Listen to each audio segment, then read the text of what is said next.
दोस्तों, साइकोलॉजी कहती है जब कोई औरत किसी मर्द को दिल से याद करती है तो वह मर्द बार बार उसी औरत के बारे में सोचने लगता है।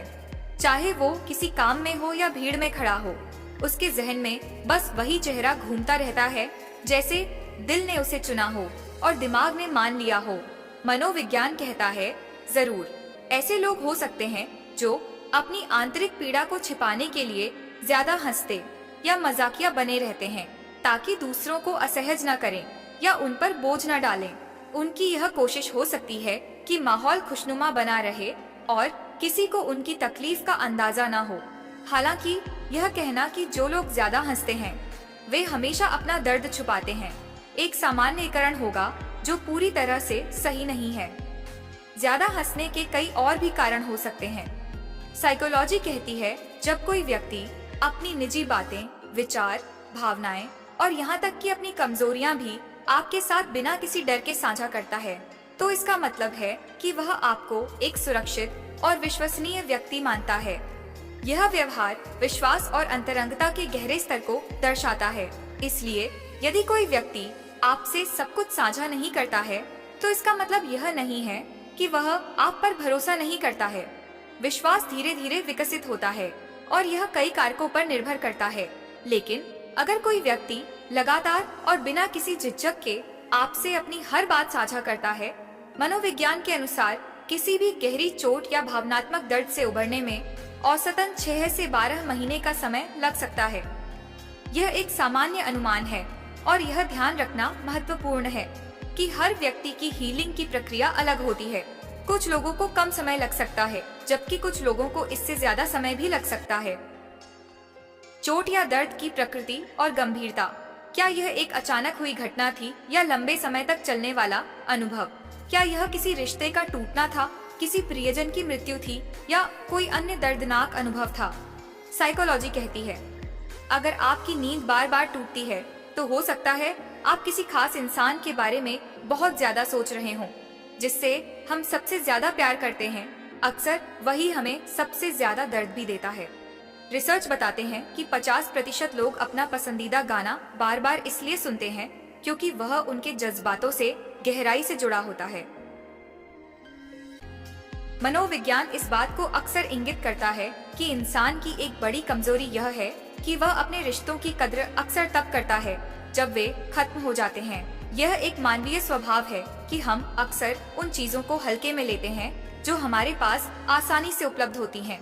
रिश्तों के मामले में भी ऐसा ही होता है।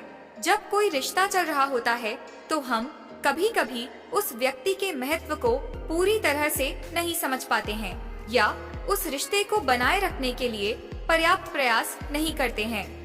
जब रिश्ता टूट जाता है, चाहे वह दोस्ती का हो, प्रेम का हो या पारिवारिक हो, तो हमें अचानक उस व्यक्ति की कमी महसूस होती है जो हमारी जिंदगी में था। हमें याद आता है कि उन्होंने हमारे लिए क्या किया, उनका हमारे जीवन में क्या महत्व था। साइकोलॉजी के अनुसार जो लोग अपने काम को टालते रहते हैं, बुद्धिमान लोग अपने सोचने के तरीके या उच्च मानकों के कारण काम टाल सकते हैं, लेकिन इसे एक सामान्य नियम के तौर पर नहीं देखा जा सकता। छींक आना या कानों में झंझनाहट जब कोई आपके बारे में बात करता है, यह विचार अंधविश्वास या लोक कथाओं से ज्यादा संबंधित है, न कि स्थापित मनोविज्ञान से। मनोविज्ञान इस बात का समर्थन नहीं करता है कि जब कोई आपके बारे में बात कर रहा होता है तो आपको अचानक छींकें आ सकती हैं या कानों में झंझनाहट महसूस हो सकती है। साइकोलॉजी कहती है जब कोई दिल से प्यार करता है तो उसकी आंखें सब कुछ बयां कर देती हैं। प्यार में डूबे लोग एक दूसरे की आंखों में देखकर बिना कुछ कहे भी बहुत कुछ समझ जाते हैं। जिन लोगों की लिखावट थोड़ी गड़बड़ होती है वे अक्सर तेज दिमाग वाले होते हैं। उनके सोचने की गति उनके हाथों की रफ्तार से तेज होती है।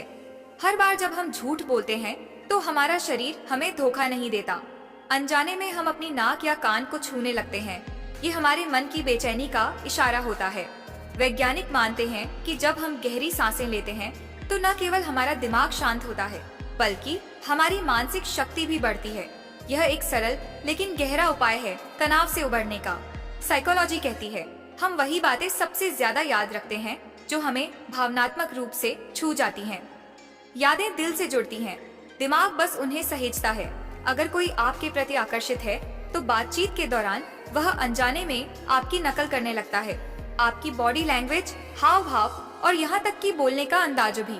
जब आप किसी को माफ कर देते हैं तो आप खुद को आजाद कर लेते हैं। साइकोलॉजी के मुताबिक माफ करने से मानसिक तनाव में लगभग 60% तक की कमी आ सकती है। साइकोलॉजी कहती है, नियमित रूप से मुस्कुराने से न सिर्फ आपका मूड बेहतर होता है, बल्कि आपका आत्मविश्वास भी बढ़ता है। ये छोटी सी मुस्कान आपके भीतर की ताकत को जगा सकती है। अगर कोई किसी को नजरअंदाज करता है तो इसका मतलब हमेशा बेरुखी नहीं होता।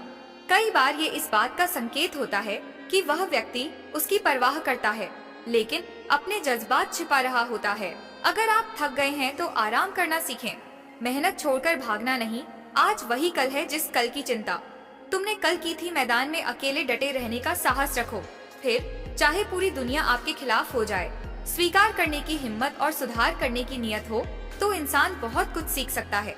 जब कोई औरत किसी मर्द को याद करती है, उस मर्द के भीतर एक अजीब सी बेचैनी होने लगती है, जैसे उसका मन कहीं ठहर नहीं पा रहा हो और उसे खुद भी समझ न आए कि क्यों। वह मर्द बार बार उसी औरत के बारे में सोचने लगता है, जैसे किसी अदृश्य धागे ने उसके विचारों को उसी तक बांध दिया हो। उसका मन और दिल किसी और चीज में नहीं लगता, क्योंकि कहीं न कहीं उस औरत की ऊर्जा उसे खींच रही होती है।